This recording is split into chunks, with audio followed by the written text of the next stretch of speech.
In this video, we are going to see how we can set up the automatic Twitter feed directly into your Discord. So it's Twitter, or the latest name is X.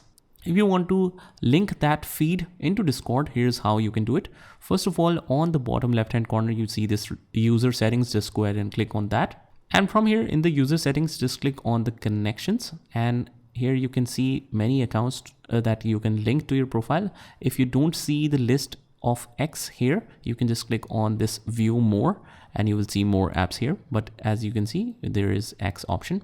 Just go ahead and click on that. And this is basically an authorized to application using an API.